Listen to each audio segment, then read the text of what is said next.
Hello there, fellow makers. So, doing some coding, robotics kind of things here um, with the microbit. And I like this input device. It's an arcade button.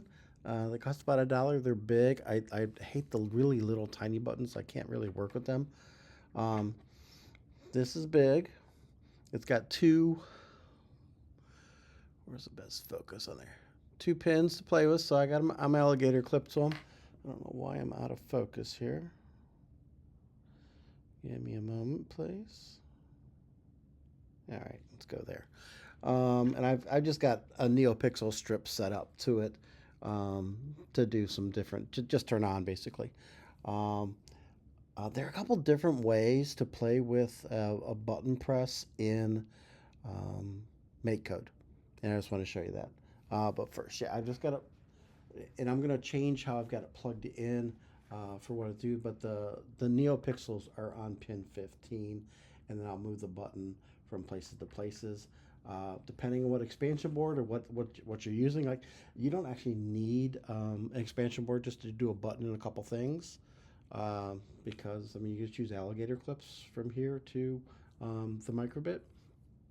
But I've got these other alligator clip to socket that I can plug into expansion boards. Um, all depends on how many things you got to plug in. So let's go over to the code. And I've got several things on the code just to have them there and ready to switch around. So here, first of all, when you got NeoPixels, you got to get them started. You got to tell it, hey, I have a strip of NeoPixels, pin 15, there's 30 of them. And then here's some of the things you have to establish with when you're using some pins. So I'm going to put it on pin 8. I'm also going to put it on pin 12. It'd be nicer if I had 3 of these. I only have one button right now. So I'm going to set pin 8 as a down pin. That is, again, over here in pins. Under more, set pole pin. It's like we kind of got to establish, is that pin high or is that pin low? Kind of thing. And I'm going to set pin 12 is up. And it changes how the pin acts. Now, here's the thing. I said there's multiple ways to read pins. Now, if you're just going to use, put it on pin 0, 1, or 2, it's got this, hey, on pin pressed, do something, right? And that's nice. But if I'm going to go onto another pin, that's kind of where these come in to get those pins established. And over on pins, it's under, there we go, pulse. That we've got on pin pulsed low or pin pulsed high. Well, if I've set pin 12 to up, set that to high, that would always be on green. That's not what I want. So we can use this on pin and then a button press to switch it, right? But it's always then going to stay there. Then there's also just ifs and a digital read. And since I set pin 8 down, I'm going to look for a digital read of 1, a digital read of high, and then it'll go blue. So let's go over to the camera and play with this. All right, here we go. I'm going to go back to pin 1. Now, pin 0, 1, 2 want to be plugged into ground and signal, not power. They're looking for a ground. So this should be blank. When I press this, it's going to trigger that pin 1 was pressed, which should get me red. All right.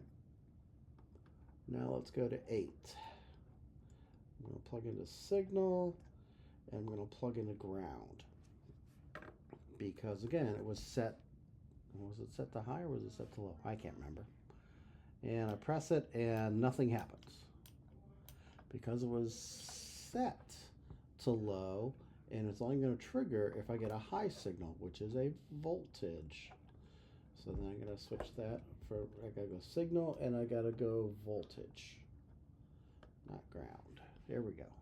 Voltage. Ba-bum. See, that was the idea. If I, when I read 1, that'd be, a voltage, a 3-volt input. If I read 0, would that be a ground input? So I had those set. Now watch here, if I go to 12, let me plug into 12 and signal. And again, I set 12 high, so on ground, it should give me a color. Ta-da! And if you don't believe me, I'm gonna, keep turning it off every time. That's kind of a nice thing to do. I just plugged it into voltage, and I'm getting there, and it's not doing anything because the code doesn't say to do anything on voltage. I'll go back to ground. That cable's kind of used up a bunch of stuff. Boom, push button. Ta-da! I like push buttons. I just do. I don't know why. So let's again talk about this. You can choose that pink on pin press. That's up here in input. On button A, on shake, on pin press. And it's 0, 1, and 2. And it's already set and established. Do something, come on, while also touching ground pins. So it kind of tells you to plug it into ground. Then I did something different with going to pin 8 and 12. I set pin 8 down so that the pin press needed to be plugged into voltage. The pin needed to be plugged into voltage. So when I pressed it, it would get voltage to the signal, and that would be the 1. 12 I did differently. I set it to an up, so a high, 1, so that when it got pulsed low, ground, it would then turn green. So that's why different ways to play with it. See what you like. Get some arcade buttons. You might want to, hot wire them kind of thing. Solder them instead of using alligator clips. But they're big, so that's nice. So they shouldn't be too hard to solder if they're big. That's the advantage from those little tiny ones are hard for me to work with. That's why I went to arcade buttons. So thanks. Play with things.